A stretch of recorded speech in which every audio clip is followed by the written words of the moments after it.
I'm going to start by explaining through a question on our recent work on probability. So the question we were given was from a past paper, May 2009, paper 1. So this was, let's put it in a bit of context, this was a B grade GCSE question. Okay, now we're in year 9, that's level 8, which is absolutely outstanding if we're attempting this and getting it absolutely nailed on fine. If we don't get it this time, we will see it in year 10, but it does need to be a case that when we see it in year 10, it's done and dusted. Okay, so if we do have a few problems in year 9, not a massive issue now, but we do need to get it sorted by year 10. So, at lunchtime, the probability that Billy has a salad is 0.4. Whether or not Billy has a salad, the probability that Billy has fresh fruit afterwards is 0.3. Complete the following tree diagrams.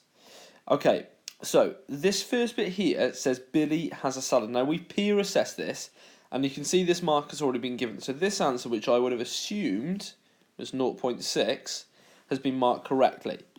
Now, that should have been marked correctly because 0.4, which was this option here, add 0.6 comes to 1. And the main thing that we found was, the main thing that we looked at when we did probability trees was that each branch must add up to 1. So each of these branches, so this one here must add to 1, but also this one here must add up to 1, and this one here must add up to 1. And this is where I can see a mistake. 0.3, now I think that 0.12 there has been changed to 0.6, but 0.3 and 0.6 does not add up to 1, so straight away I can see that's wrong. Now the correct answer to this was the probability that Billy has fresh fruit afterwards was 0.3, so this has been done correctly by here. This is where the mistake was, this 0.6. You need to think, what do I need to add to 0.3 to take that up to 1 whole? And it's your number bonds that should do this. So I've done some work by the side here, just to remind us what our number bonds are. So 1 plus 9 is 10, 2 plus 8 is 10, 3 plus 7 is 10, and so on. Now, with that in mind, I want you to use that to help you answer these questions. So on the sheet that you've been given to help you after this bookmarking session, please pause this video now and complete these answers here. Your teacher will pause the video if you're doing this in class, or pause the video yourself now and fill those in. Okay, you should have had the following answers. The one that was a bit of a sneaky one was this one here, so I went to 2 decimal places. We will hardly ever see that ever happen in probability trees, as if we did have that happen, we'd have to then be using a calculator to work anything else out. Okay, so back to our question. What does that make this? Well, in this case, this should have been 0.7, because 0.3 add 0.7 adds up to 1 whole.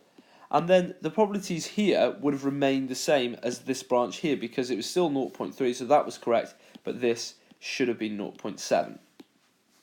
It then says, calculate the probability that Billy has a salad for lunch, but does not have fresh fruit afterwards. And you can see this wasn't even attempted here, although the correct work has started to be done by here. Whoever was answering this work is starting to realise that you need to multiply between the branches. Okay then, I'm going to show you a really good solution. Oh, I will stick with this. This was a really good solution. This was an example that was completed by someone in the class.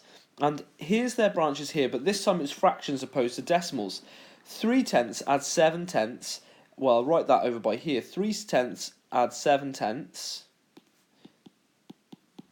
comes to 10 out of 10. 10 out of 10 is what we call a whole. So that's the same sort of idea, that we're adding those two up and they come up to 1 whole. And the way that I remember it is that 3 add 7 make 10, which is the denominator. Now in this question here, the rest of this work has been done correct. We are told that the red counter was put back into the bag, hence the probabilities remain the same. But this, for me, is the main thing that makes this work fantastic. The fact that they've then multiplied at the end of every branch to show me what I'm doing and answered that correctly made everything very, very easy to follow. So then if I am asked the probability, what is the probability I get blue then blue, so the sort of question we see there, blue then blue, I literally just have to go and check my answer here to go blue once, then blue again is this option here. It's 49 out of 100. By setting out your work as well as this, it will make your life very easy. Here is an amazing checklist if you need to pause the video and then make sure that you have this in your book. You should have it in your book already, but if you can't find it, pause this video and get an example of it. And before we move on, just have a quick check you know how to do the fractions. Again, pause the video and then play to check you have the right answers. Okay, so the answers were here. So 8 add 5 is 13 out of 13, which gives us 1 whole, and then 8 add 5 is 8 out of 8, which is 1 whole. I would now like you to attempt the question that you are about to see. You should pause the video and you should work through this question, and your teacher will go through the answer with you when you bring your books back into class. The next work we're looking at is some recent work on standard form, and I asked you to write down questions that you didn't like and a reason why you didn't like it. And this question here is a really hard question. It's a level, again, we're talking level 8 work here, grade B, which is fantastic that we're attempting this work in year 9. Now, this wasn't the only person who said they didn't like this, and one of the reasons given why someone didn't like this was I don't get how it was -7, which the correct answer to this I'm about to go through. Okay, here's a question that we had, but something to really help us with something like this is a number line, and it sounds like something like, oh yeah, I get how to do that, but honestly, I cannot go over how important I believe a number line can be in answering some of these questions. Even though it's level 8 work, we expect to know how to do this stuff as it's level 5, it's really useful. Okay, so we've learned that in standard form that we are going to do the numbers are going to deal with the numbers. So what I'm going to do in green here is I'm just going to highlight this bit here, which is telling me 5.4 divided by 1.8. Well, I obviously don't know my 1.8 times table. I don't know how many 1.8s go in there. So I'm going to start writing out the 1.8 times table. And that means I just write it and I just keep on adding 1.8. But here's an idea. Rather than adding 1.8 every single time, I'm going to add 2 and then take off 0.2, because 2 take away 0.2 is 1.8. So if I add on 2, I get 3.8, but I've just said I need to take off 0.2, so that would be 3.6. Add 2 would be 5.6, but again, remember, I need to take off 0.2. So there we go, 5.4, and that's great because that's the number I had by here. So how many times did 1.8 go into it? Well, once, twice, 3 times. So I know that my answer there is equal to 3. And then I'm going to say that will be times 10 to the power of, okay, now times, because standard form is always written as a number between 1 and 10, but less than 10, and then times 10 to a power. Now the power is 3, but I've written down some rules that we need to remember from indices in order to be able to answer this question. You should know that when multiplying numbers with the same base, that you add the powers together.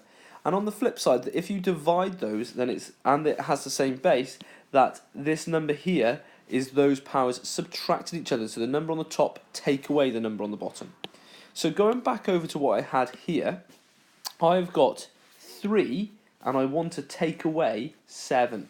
So that puts me on 3. The first number is my starting number 3. So there I am on 3, and take away 7 means move down 7 places. So 1, 2, 3, 4, 5, 6, 7 would put me on -4. I think I've just realised I've written out the wrong question. I think I actually answered the question. Yeah, it said 10. Okay, so I'm going to change that now to a 10.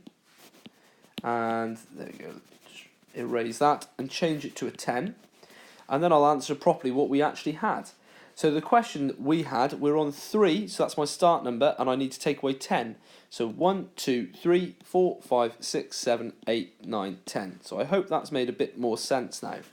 So that is why we had -7, because we ended up there on -7. Okay, what I want you to do now is try question 1 by pausing the video, but I'm going to make that number line still available to try and use in order to help you. So pause the video now and attempt that answer. Your teacher will tell you the right answer once you've finished.